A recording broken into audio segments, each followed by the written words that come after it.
Hello, welcome back to the channel. My name is Lisa Elvin-Staltare, and I am a genealogist and a passionate traveler. Over the last year or so, I've been featuring each Feijoa or King's Daughter and getting to know their stories a little bit better. There are over 700 of them. We're now on episode 153. But before we begin this episode, I wanted to show you how you can support the channel. The first three keep you in the know. Subscribe, like, and notify are always so that you stay on top of all the content that I am sharing. The next three are ways to help the channel truly grow and expand. We have Ko-fi, we have Etsy, and we have Patreon. All of these are ways that you can assist me in making certain that this channel grows and continues to expand. So with that being said, let's get started.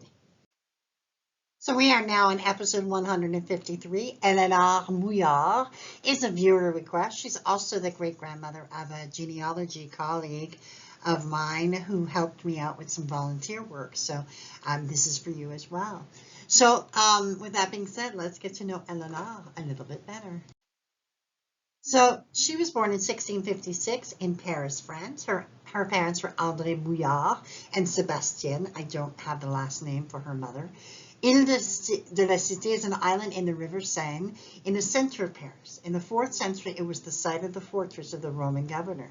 In 508, Clovis, the first king of the Franks, established his palace on the island.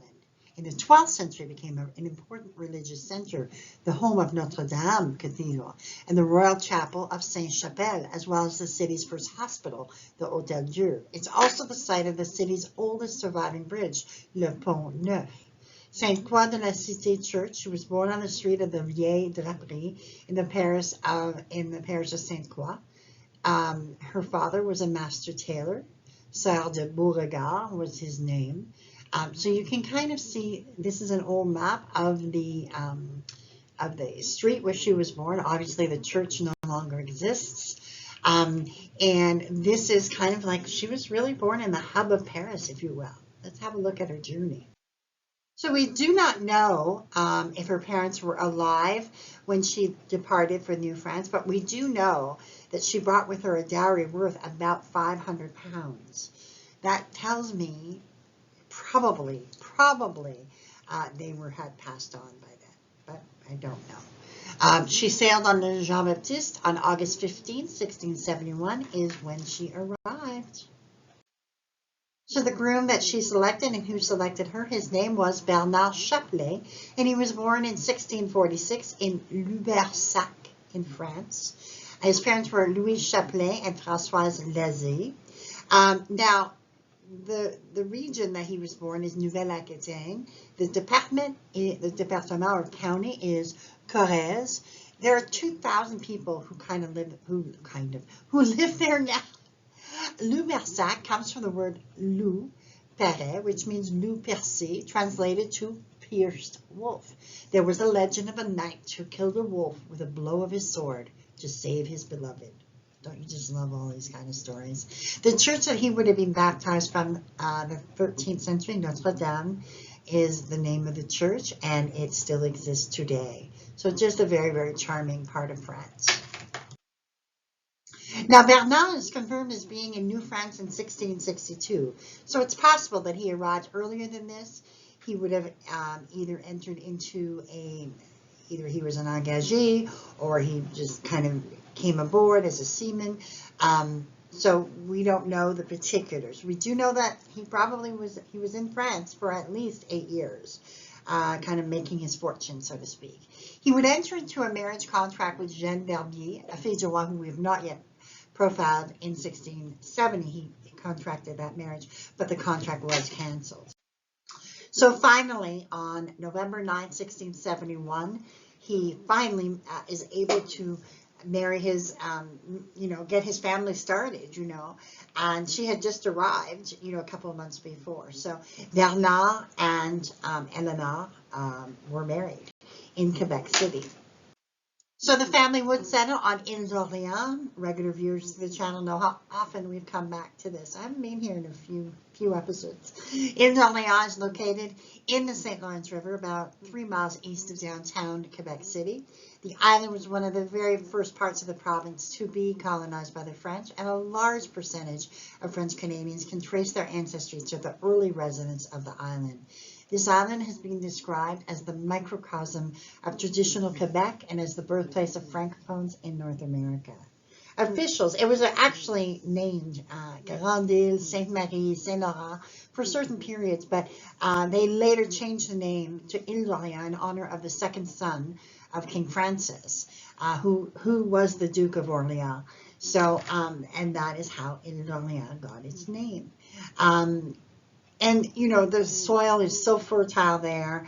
And by 1661, the first parish of Saint Famille was established.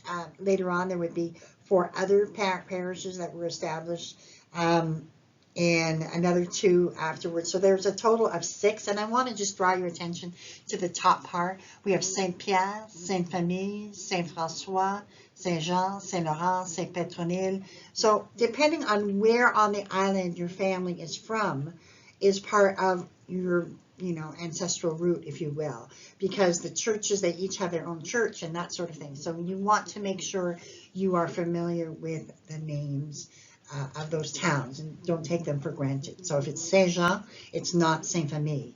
So note to self. So the bottom 2 pictures are just recent pictures that I was given from friends of mine who had gone there, and very, very beautiful and rich and resplendent and kind of a somewhere in time feel to it. This picture on the bottom is a cheese making, you know, ancient kind of cheese making factory, and then of course the picture on the left is just my friend taking a picture of the incredible, you know, incredible grass and the vineyards and you know, all that they have, the agriculture. That is one of my very first stops this summer in 2023 to be able to visit this and kind of see all my ancestors there as well. So we'll be taking pictures. My husband and I are planning a trip, and we'll be taking pictures and videos and all that good stuff. So I can't wait to share that all with you.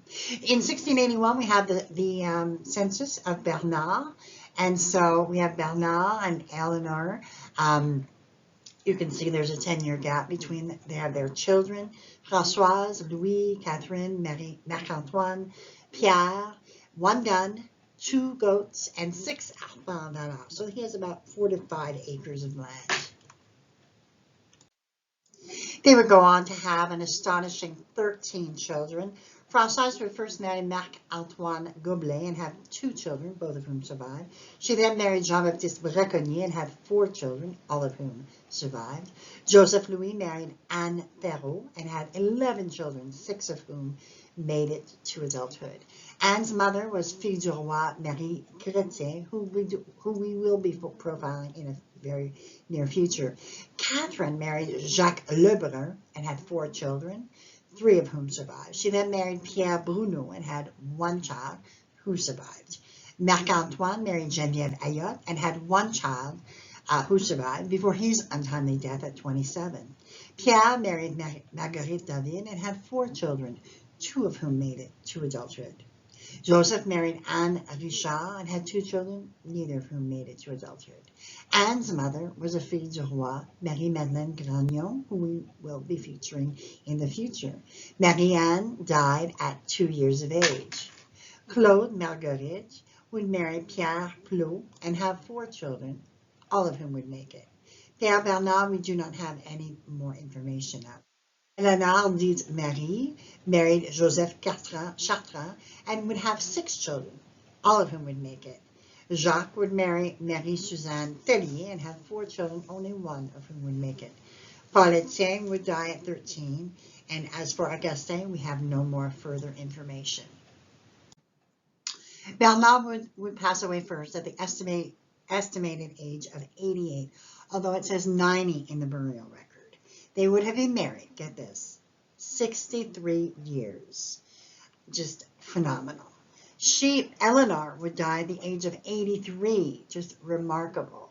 So about 5 years after his death, she succumbed, and they are both buried on the island of Orleans. As always, here are my top 6 resources: La Société des Filles du Roi, Quebec Genealogical E-Society, Nos Origines, Généalogie Québec, Migration, and Facebook. But before we go, let's have a look at some other contributions or tributes that we can have. We have on that famous statue Bernard Chapelain and Eleanore Mouillard, and so they are there. And this is something that you will be able to gaze at when you visit Ile d'Orléans.